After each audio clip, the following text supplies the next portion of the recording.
Hey everyone, we've got a great guest today, a little bit unusual for us, but we are going to talk to a video expert. And so I wanted to introduce you to Dane Frederiksen. I think the best way to mention how I found Dane was looking for AI tools to help with the podcast you're listening to.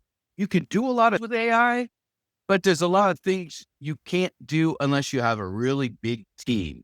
And so if you want to be able to do some interesting things like short clip, Dane had this great LinkedIn article about it. He's got 60 articles on LinkedIn about using video.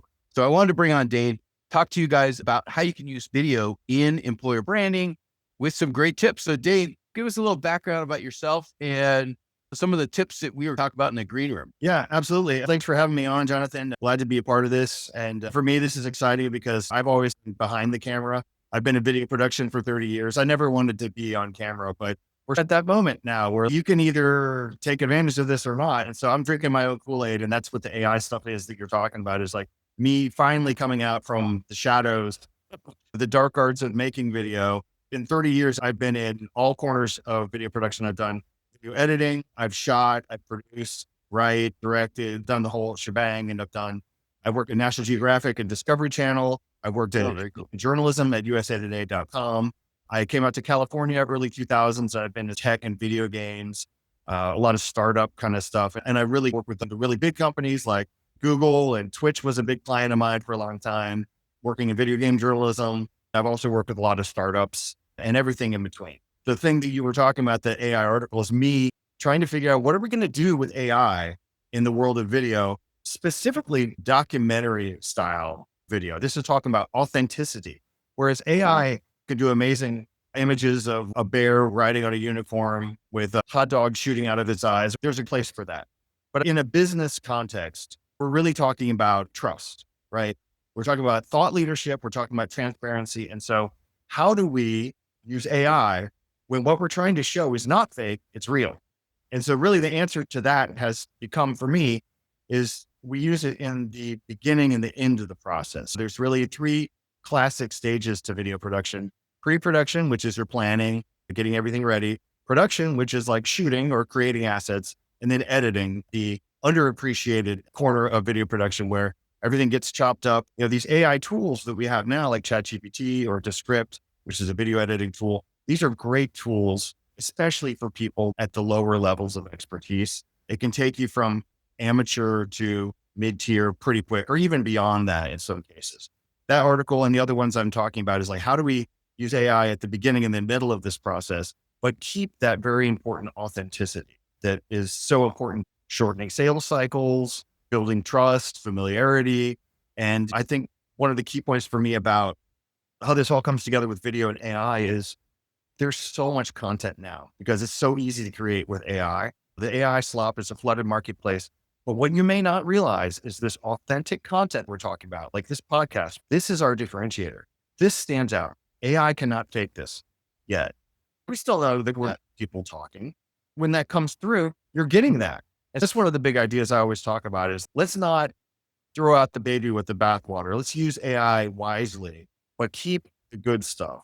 That article is me trying to educate myself, use it for myself, and then share that good word with other video acolytes out there. So in our market, recruiting and HR, you would see in a lot of companies now, I almost say anyone who's got hire and has 500 employees plus probably has what we call employer videos on their website, and they could be professionally done. If they're much larger, they are probably more on the mid-tier, as you said, maybe even shot internally. TikTok is an amazing recruiting platform, but you have to get over the authenticity part of the, we're an employer and we're going to be real.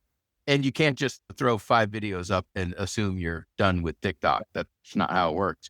So what are some tips on using it to attract and discuss their culture? I know that's not your typical type of client, but what takeaways could companies use in that side? Even if they don't have much money, it's been very clear over my 29 years that if you tell your story as your company and your culture, it will do 2 things. It will attract the right people and it will push away the people that you don't want in your culture, provided they see the videos. So there's a marketing aspect once you do it, but what kind of tips and things do you have for teams that are trying to figure out how can we do this and just get started?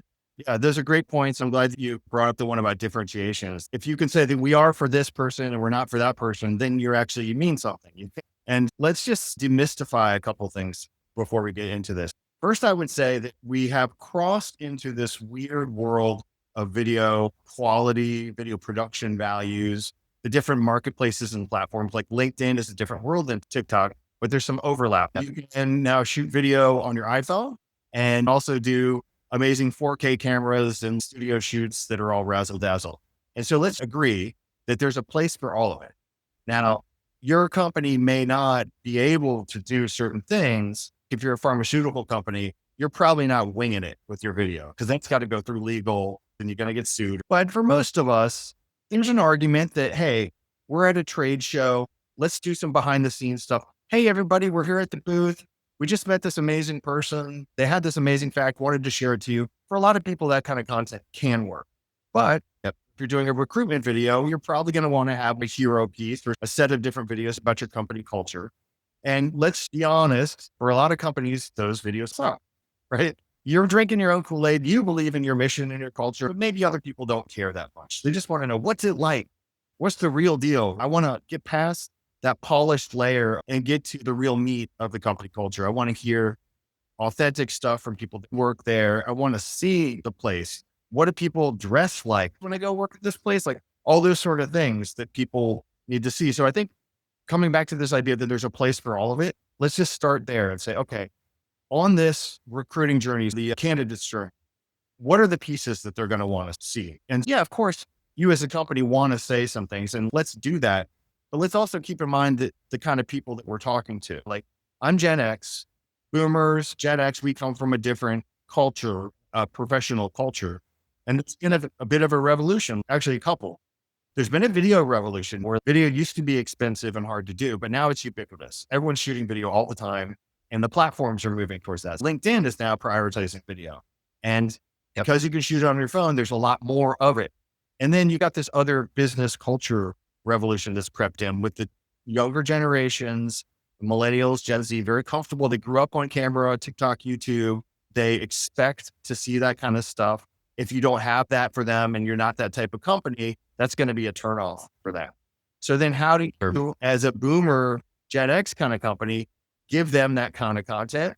It's really got to start with a strategy. Who are we talking to? What platforms are they on? What are the competitors doing? What does their journey look like? Is populate stuff that's going to be in line with the new way. And as a HR person, probably not a video expert. You've probably done some of it, been around it, but for most of us, it's been expensive, hard to do. So now you have different steps at every level and all the way down with polish level, the balance between polish and authenticity, how corporate are we going to be versus how real? So like all these considerations need to be mapped out. These things are going to keep happening as your company evolves. This is the marketplace now. I don't know if people know this, but 80% of all internet traffic is video. Wow. So if you're not doing video, you're ignoring 80% of that content. Eyeballs. And that's a great point. You are battling for eyeballs. I know you want to do your corporate polished HR piece, but they just want to scroll TikToks of people falling down or dancing, right? And so that's what you're competing against. So how do you do that? You can start to use other techniques. You could use humor, which for HR people may be a little slippery slope. You could do Q&A. You could do a quiz show. There's all kinds of format things that are now available rather than the standard corporate video. I don't know. This is a few ideas. I could go on all day. So track me here. It feels relevant. Yeah, I think it's understanding the strategy, going back to just like any problem we're trying to solve.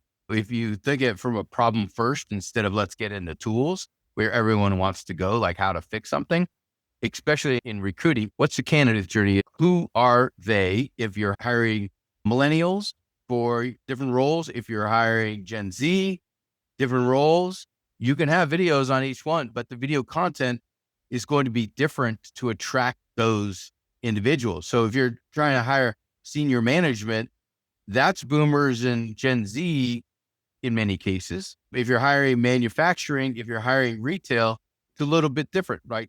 Just knowing that strategy, number one, is the most important part. Then you have to figure out, okay, where you got to put the video, what's the content supposed to look like. Before we jump off, what are a couple of tools that beginners can use that they could probably use right out of the box to move this thing forward for them? Yeah. Just to give some context here about this strategy thing, when we're talking about strategy, like really, we're talking about planning and we're talking Yeah. about video planning. You don't have to do this alone. You're not a video expert, probably, right? Yeah. I've pioneered this video strategy process. I've always been the order taker. Hey, Dane, make me a cool video. And then I go do that.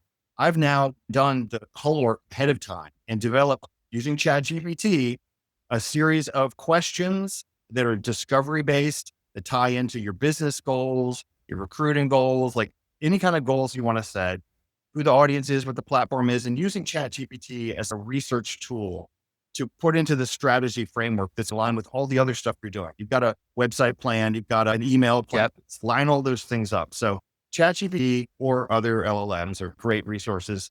I actually used the paid version to make my own custom GPTs and loaded in the knowledge base of the criteria that I'm going for. Maybe not entry level, maybe a little bit more advanced, but I'm always happy to help people. If people need a helping hand, just reach out and I'll point you in the right direction. Dane, how can our audience find more information about some of your strategies? I've got a LinkedIn newsletter. You can subscribe right from my LinkedIn profile. Feel free to reach out if you need help with tools or techniques. Check out ChatGPT and maybe make a custom GPT to help you organize ahead of time. On the editing end, Descript is a great tool for beginners. You're just editing it in a Word document kind of format. It's a text-based video editor and will help you get to happy video at the end. A great place to start. Thanks for spending your time here with GoHire Talks and listening to our guests. My intention has always been to create incredible content to help you in your career in recruiting, marketing, business, and leadership. We appreciate all of the insights and feedback you provide. If you've got guests you'd like us to have on the show, please let us know. Again, thank you for all your support.